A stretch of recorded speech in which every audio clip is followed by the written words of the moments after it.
Hello everyone, I am Afreen and आज हम सीखेंगे कंज्यूमर इक्विलिब्रियम के बारे में एंड डिमांड के बारे में। ये पार्ट 1 है और इसके अंदर हम लोग कवर करेंगे ये टॉपिक्स जो आपको स्क्रीन पे दिख रहे हैं कि यूटिलिटी क्या है, रिलेशनशिप क्या होता है टीओ और एमयू के बीच, law of diminishing marginal utility क्या होती है। So without further ado let's get started. तो पहले हम पढ़ते हैं कि कंज्यूमर कौन होता है। कंज्यूमर इक्विलिब्रियम जानने से पहले हमें ये पता होना चाहिए कि कंज्यूमर कौन होते हैं। ओके, तो मैंने एक शॉर्ट वीडियो बनाया है, आप प्लीज उसको देखिए, फ्यू सेकंड्स का है।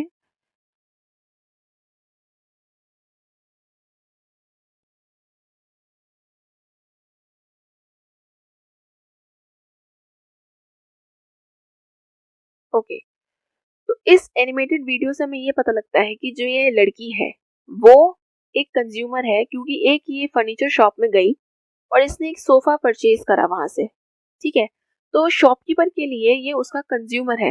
अगर प्रॉपर डेफिनेशन में बात करी जाए तो कंज्यूमर एक वो पर्सन होता है जो यूटिलाइज करता है गुड्स और सर्विसेज को अपनी वांट्स को सेटिस्फाई करने के लिए। Okay, final goods and services को यूटिलाइज करता है अपनी वांट्स को सेटिस्फाई करने के लिए। अब इसको दूसरे तरीके से भी कह सकते हैं हम, कंज्यूमर सिर्फ उन्हीं गुड्स और सर्विसेज के लिए पे करता है जो कि उसके वांट्स को सेटिस्फाई करे। तो हमने अब पढ़ लिया कि कंज्यूमर किसे कहते हैं। अब हम पढ़ेंगे कि यूटिलिटी किसे कहते हैं। ठीक है, ये यूटिलिटी क्या है। यूटिलिटी एक अमाउंट ऑफ सेटिस्फैक्शन होता है जो कंज्यूमर को अचीव होता है कंज्यूम करने पे गुड्स और सर्विसेज। ठीक है, अब यूटिलिटी को आप 3 टाइप्स में डिवाइड कर सकते हो या 3 टाइप्स क्लासिफाई कर सकते हो एक तरीके से। तो पहला इसमें आता है आपका टोटल यूटिलिटी, फिर आता है एवरेज यूटिलिटी, फिर आता है आपका मार्जिनल यूटिलिटी। तो पहले हम पढ़ेंगे टोटल यूटिलिटी के बारे में। तो टोटल यूटिलिटी क्या है? Total utility total amount of satisfaction consumer को अचीव होती है कंज्यूम करने पे total amount of goods and services. ठीक है, जितना था सारा खा लिया या कंज्यूम कर लिया तो आपको टोटल अमाउंट ऑफ सेटिस्फैक्शन मिली। ठीक है, अब बात करेंगे इसमें एवरेज यूटिलिटी की। एवरेज यूटिलिटी क्या है? एवरेज यूटिलिटी जो पर यूनिट सेटिस्फैक्शन है जो अचीव होती है कंज्यूमर को कंज्यूम करने पे units of goods and services. Get it? अब इसका जो फॉर्मूला होता है वो होता है average utility equals to total utility upon में नंबर ऑफ यूनिट्स कंज्यूम्ड। इसको आप दूसरे तरीके से भी लिख सकते हो, average utility equals to TU, TU means total utility, upon में Q, Q means quantity. Okay, अब हम बात करेंगे मार्जिनल यूटिलिटी की। मार्जिनल यूटिलिटी क्या है? मार्जिनल यूटिलिटी एक एडिशनल यूनिट होती है आपकी टोटल यूटिलिटी में जो आप करते हो एक एडिशनल यूनिट को कंज्यूम करने पे। अब एडिशनल यूनिट जो है आपकी गुड्स और सर्विसेज की होती है इसमें। ठीक है, अब इसका फॉर्मूला क्या है? Marginal utility equals to change in TU. Okay, change in TU upon में change in number of units consumed. उसका भी वैसा ही फॉर्मूला है, mu equals to change in TU upon में change in Q, change in quantity. ठीक है, तो हमने ये समझ लिया कि कंज्यूमर कौन होता है और यूटिलिटी क्या है। ठीक है, और उसके हमने 3 टाइप्स पढ़ लिए। अब हम बात कर लेते हैं कि टोटल यूटिलिटी और मार्जिनल यूटिलिटी का क्या रिलेशन होता है एक दूसरे के साथ। ठीक है, तो टीयू और एमयू दोनों रिलेटेड होते हैं एक दूसरे से, दोनों कनेक्टेड होते हैं एक दूसरे से इन फॉलोइंग पॉइंट्स में।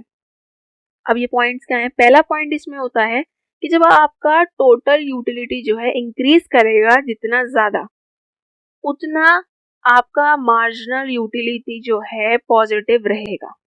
ठीक है, तब तक आपका जो एमयू है वो पॉजिटिव रहेगा जब तक टीयू इंक्रीज करेगा। ठीक है, दूसरा इसमें पॉइंट आता है जब आपका टोटल यूटिलिटी जो है टीयू जो है अपने मैक्सिमम पॉइंट पे होगा, अपना मैक्सिमम पॉइंट अचीव कर चुका होगा, तब आपका जो एमयू है वो 0 हो जाएगा। ठीक है, टीयू जब आपका मैक्सिमम पॉइंट पे होगा तब क्या होगा? एमयू 0। यस, जो आपका थर्ड पॉइंट है, थर्ड पॉइंट ये बताता है कि जो टीयू है जब वो डिक्रीज करना स्टार्ट करेगा, जब वो डिक्रीज करेगा तो MU हो जाएगा आपका नेगेटिव। एग्जाम्पल आगे लेंगे, पर आपको ये 3 बात समझ में आ गई। TU जब तक इंक्रीज करेगा आपका MU जो है पॉजिटिव रहेगा। TU आपका मैक्सिमम पॉइंट पे पहुंचा तो आपका MU जो है मार्जिनल यूटिलिटी 0 हो जाएगा, और TU जब स्टार्ट करेगा डिक्रीज करना आपका MU जो है नेगेटिव हो जाएगा। Gate it? अब हम समझते हैं एग्जाम्पल से कि वो पॉइंट्स क्या हमें डिपिक्ट करना चाहते हैं। मैंने एक टेबल आपके सामने बना के रखी है, स्क्रीन पे आपको दिख रही होगी। इसमें कुछ यूनिट्स दे रखे हैं गोलगप्पे के या किसी भी आइटम के, ठीक है। फिर आपको TU दे रखा है, AU दे रखा है, MU दे रखा है। TU, AU एंड MU की जो आपको अमाउंट्स दिख रहे हैं या नंबर्स दिख रहे हैं वो यूटिल्स में, ठीक है।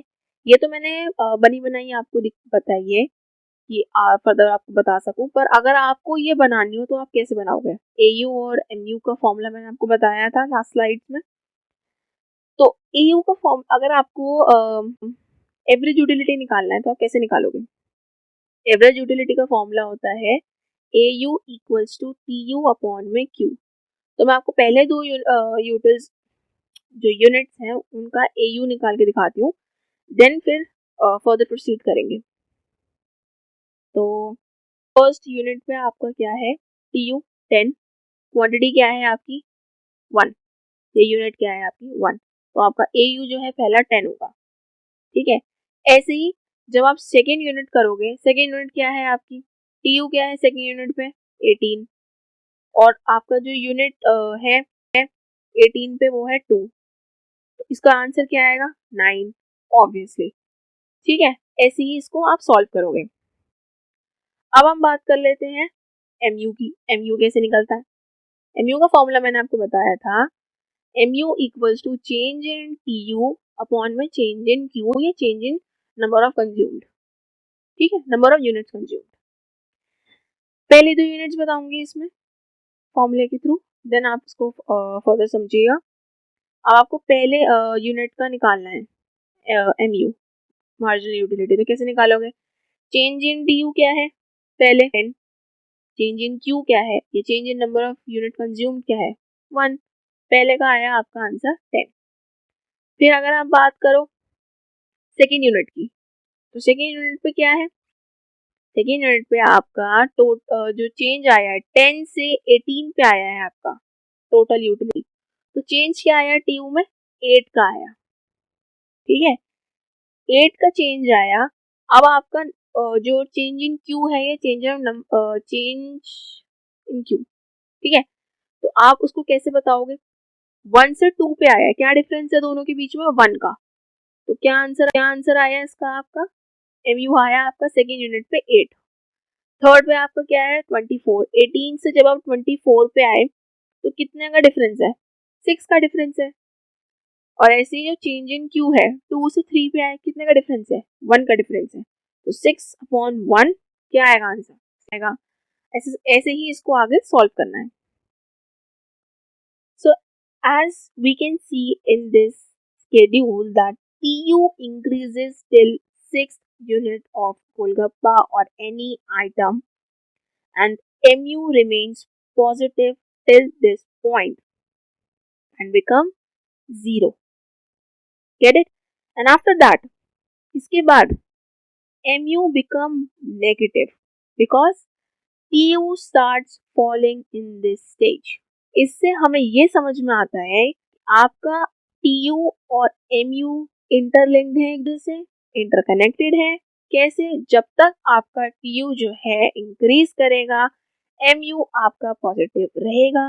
TU अपना मैक्सिमम पॉइंट को अचीव करते ही MU को बना देगा 0, और जब TU स्टार्ट करेगा डिक्रीज करना आपका MU बन जाएगा नेगेटिव। तो वो तीनों पॉइंट्स यहाँ पे प्रूव होते हैं और यहाँ पे इन दोनों के बीच में रिलेशनशिप वाला टॉपिक।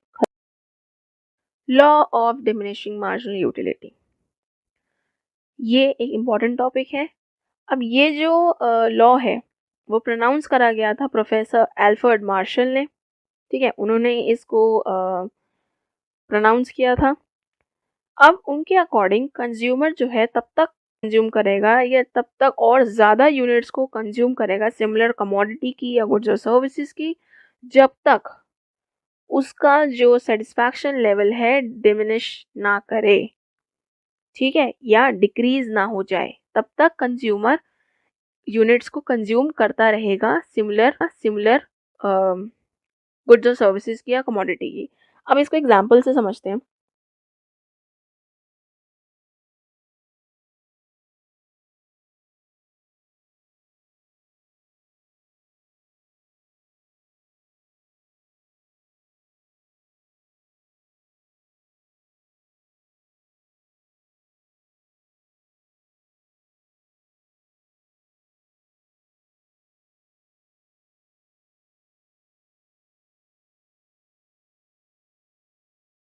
एक हंग्री मैन है, ठीक है, एक इंसान को बहुत भूख लग रही है। उसने जब अपनी पहली चपाती कंज्यूम करी होगी तो सबसे ज़्यादा सेटिस्फैक्शन उसको तभी अचीव हुई होगी, ठीक है, जब उसने सेकेंड चपाती कंज्यूम करी तो उसको पहली वाली से कम सेटिस्फैक्शन मिली होगी, ठीक है, सेटिस्फैक्शन मिली होगी पर पहली वाली से कम। ऐसे ही जब उसने थर्ड चपाती खाई तो उसको पहली और दूसरी से कम सेटिस्फैक्शन मिली होगी, एंड सो ऑन, ठीक है, जब तक उसका जो लेवल है सेटिस्फैक्शन का वो डिमिनिश ना करने लग जाए, ठीक है, एक पॉइंट पे आके वो खाना छोड़ देगा। अब इस लॉ की कुछ अजम्पशंस होते हैं, 4 अजम्पशंस होते हैं इस लॉ के।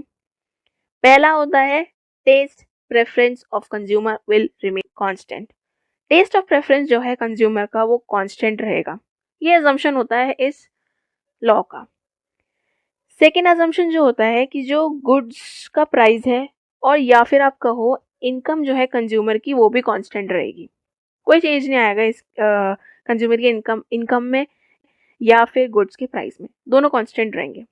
थर्ड आता है कि कंज्यूमर जो है बिहेव करेगा एक रैशनल मैनर में। अब रैशनल मैनर क्या होता है? इसका मतलब होता है he wants to consume more and more units of a commodity at lesser price, ठीक है, ये होता है रैशनल मैनर का मतलब। जितना कम प्राइस होगा कमोडिटी का कंज्यूमर उतना ज़्यादा कंज्यूम करेगा गुड्स को या कमोडिटी को, ठीक है, ये होता है रैशनल का मतलब। अब फोर्थ अजम्पशन क्या है इस लॉ की? वो ये है कि कंज्यूमर कंज्यूम करेगा एक कॉन्टिन्यूस मैनर में, खाता ही रहेगा, कंज्यूमर कंज्यूम करेगा इन अ कॉन्टिन्यूस मैनर, ये भी इसका एक अजम्पशन है, ठीक है। अब हमने जो पहले डेटा लिया था, स्केड्यूल लिया था रिलेशनशिप समझने के लिए टीयू और एमयू का, उसी से हम law of diminishing marginal utility भी समझ सकते हैं। कैसे? यहाँ पे जो यूनिट्स कंज्यूम हुई 6th तक, वहाँ पे कंज्यूमर ने मैक्सिमम अपना सेटिस्फैक्शन अचीव कर लिया, स्टिल कंज्यूमर ने 7th यूनिट कंज्यूम करी तो उसका जो मार्जिनल यूटिलिटी है वो डिक्रीज हो गई, उसका जो सेटिस्फैक्शन लेवल है वो डिक्रीज हो गया, डिमिनिश हो गया। इसके बाद में उसने कोई यूनिट कंज्यूम नहीं करी। इसी से आप law of diminishing marginal utility भी समझ सकते हो।